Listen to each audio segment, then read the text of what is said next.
This is the Uptick Newswire Stock Day podcast, sponsored by InvestorsHangout.com and Equities.com. Subscribe to us on iTunes and YouTube to stay up to date on penny stock news and interviews, public information on OTC, pink sheets, and microcap stocks from around the world. With your host, Everett Jolly. On today's show, I'm bringing you a brand new company that's never been on the show, and I'll tell you what, I'm really excited to have them on here because I'm a big proponent on solar energy, solar management, and power management solutions. We're talking no other than XsunX Inc. They trade on the OTC markets under the ticker symbol XSNX. You can find them out there. Market cap really undervalued at $1.1 million. Stock price at a 008. And with us today, we're very fortunate to have him, is the CEO and the president of the company, Tom Djokovich. Tom, welcome to the show. Listen, thank you very much. Very excited about being here today. You know, I've had a lot of solar companies on my show, ranging anywhere from California to New York City. What makes XsunX differentiate? What makes you guys a little bit different in the solar industry? Well, what we do is we service primarily the commercial industrial market sector. And so you have in the industry, you've got a large portion of the installers out there focus on residential market, and they do some commercial work. And then you've got the developer sector that does a lot of large-scale commercial development where they own and sell electricity to the properties and that they install solar on. And then in the middle, you've got a large underserved sector of commercial businesses that really need, to invest in energy management and production of their own power. And so we focused on specifically servicing that sector where we specialize in rooftop systems, solar carports, solar truck ports. We build large steel canopies you could park semi-trucks under. We cover them with solar. We power their buildings with the solar at the same time. They've got covered parking for their trucks. We do storage areas that are covered with solar, just about anything you could think of. And then we pair that with energy storage, which are battery systems, where we allow customers to manage, essentially employ energy arbitrage to charge either from solar or from cheap electricity at night and feed it back into their system during the day and offset expensive utility power. And then over the top of all those technologies, we layer an energy management software that allows the customer to seamlessly go ahead and manage how and when they use electricity and from where they use electricity, so we can further help them, take control of their long-term energy costs. And so we really believe that differentiates us from a lot of the market that strictly focuses on residential or on essentially owner-managed solar systems where they install and then just simply sell the power to the customer. I was going to ask you, so let's say that I own an apartment complex and I wanted to put solar panels on the carports out there. Could I sell that energy back to the grid? Well, the way it works is a very good question. The way it works is in a way yes, and in a way no. Almost all utilities now have net energy metering policies where they allow you they'll take your overproduction. So in other words, the solar you're producing, the energy you're producing and you're not currently consuming, they'll let you send that into their system. And they give you a credit equal to what you would have paid for electricity during that same time of day. Then when the sun's not shining and you need that power back, you go ahead and use those credits essentially that have been entered onto a ledger, if you will.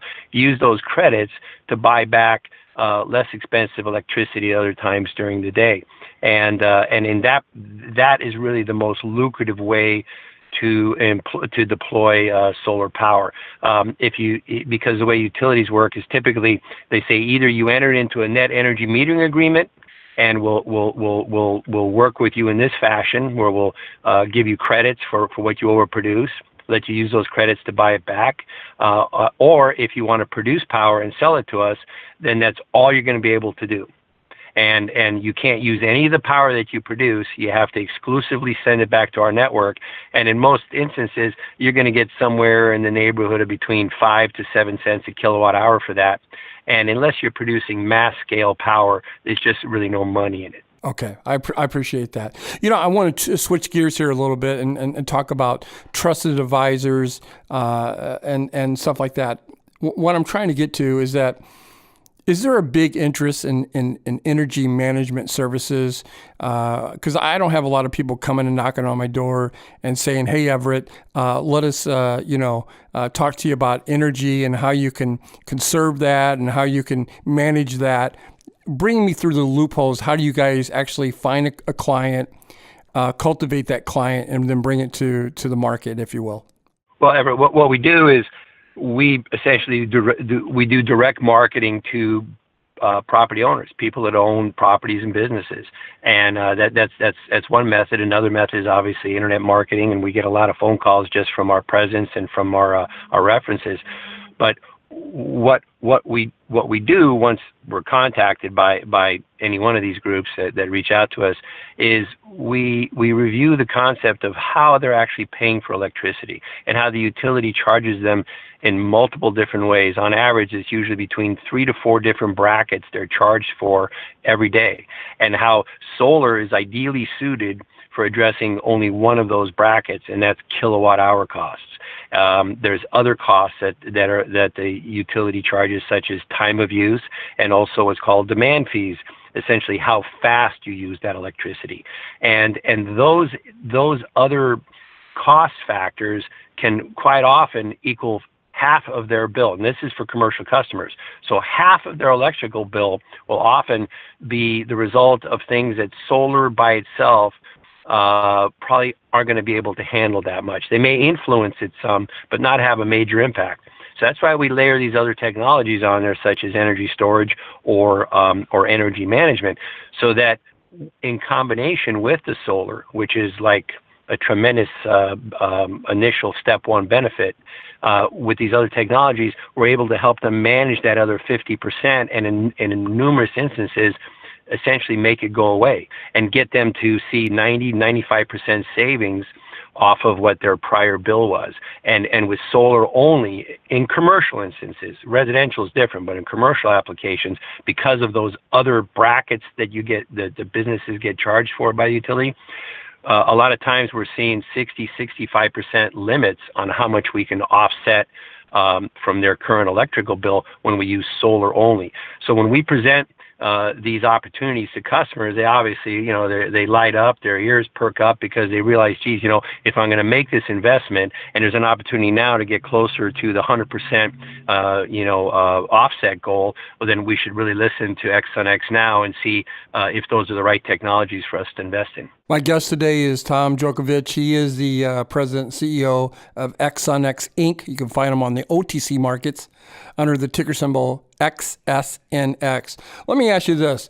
Are there any market forces such as changing government incentives, tariffs, or imported products that create challenges for your company or in the near future? Great question. Well, first of all, market incentives or government incentives exist primarily in the form of tax credits and also depreciation allowances, because we service the commercial sector, so businesses get the opportunity to benefit from both the federal tax credit, which is currently 30%.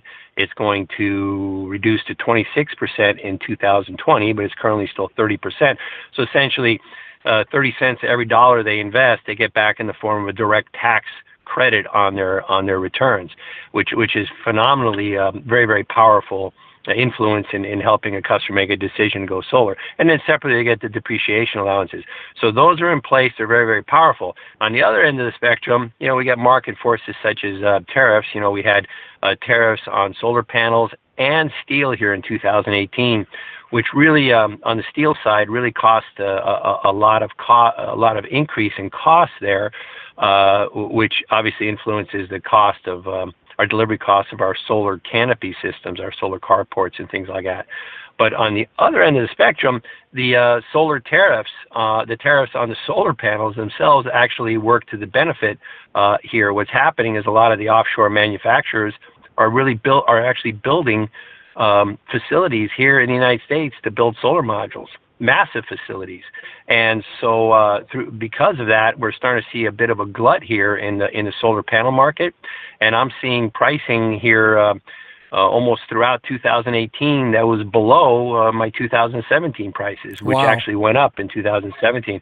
So it's been able to more than offset my steel increase costs. So I guess The short answer to my long response is that we've actually seen prices continue to go down even with tariffs in place. You know, Tom, I would say I'm a pretty educated man, but I'm totally uneducated when it comes to solar panels. I've been to your website, and if you would, let's say my average electric bill is $250 a month. I saw on your website you got 10 panels, 20 panels, 30 panels you can put on my roof. Which one of those projects is going to really make a dent in my power utility bill? Well, if you got a $250 a month bill, you're probably looking at installing a system that's going to be somewhere in the neighborhood of around 9 to 10 kilowatts. So in that scenario, you're looking at about probably 30 solar modules on your roof, somewhere between 25 to 30 solar high-powered solar modules on your roof. And if it's a residential application, we're going to probably be able to save you your remaining bill to the utility is going to probably be somewhere in the neighborhood of about $35 to $40 a month. So we're going to save a significant portion of your utility bill by investing in that solar, and you're going to get the 30% federal tax credit that you could use in the year that you install it. So it's a very, very powerful, very strong investment, and you're going to increase the value of your house because Absolutely. The cost of electricity is a quantifiable number. It's just like the cost of oil in the ground. And we know what it's going to be worth over the next 15, 20, 25 years. So when you install a system and it's 5 years old and you sell your house, you're literally handing over many thousands of dollars of free power to the new buyer, and you could charge a percentage of that right up front at the time of escrow. Before I let you go, what would you want my listeners to take away from this interview? Well, I think the most important thing to consider is that, you look back at, let's say, the computer revolution, 1995 through 2002, or through, let's say, 2010, and really, we saw a lot of changes, a lot of excitement, a lot of growth, a lot of adoption. And when you compare that to where we are on solar right now, I'd say we're probably still 1996. I mean, the industry is just, there's been so much growth, but the amount of growth left is just vastly more immense. And the businesses, people in this market sector, companies that provide good service, good technologies, I think have got a strong opportunity to see, the next decade a very, very strong growth opportunity. So I think it's worth taking a look at not just XsunX, but companies in this sector, and in my opinion, companies that service the commercial market like we do. Very well said. Tom, I want to thank you for stopping by. It was a pleasure to have you on the show today. I hope you come back on in 40 or 50 days. Give us an update what's going on with your company. I wish you nothing but continued success. Thank you very much, and thanks for having me on today. This program is entirely sponsored and produced by Uptick Newswire, LLC, which is responsible for the content. The opinions and information provided on this program are those of the guests and those of the respective companies they represent, and do not necessarily reflect those of the staff or management of Uptick Newswire. Uptick Newswire encourages all listeners of this program to do their due diligence and research when determining investment strategies that will work for them, or to seek the assistance of an investment professional. The guests of this program may have paid for its distribution and are not directly affiliated with Uptick Newswire or this station.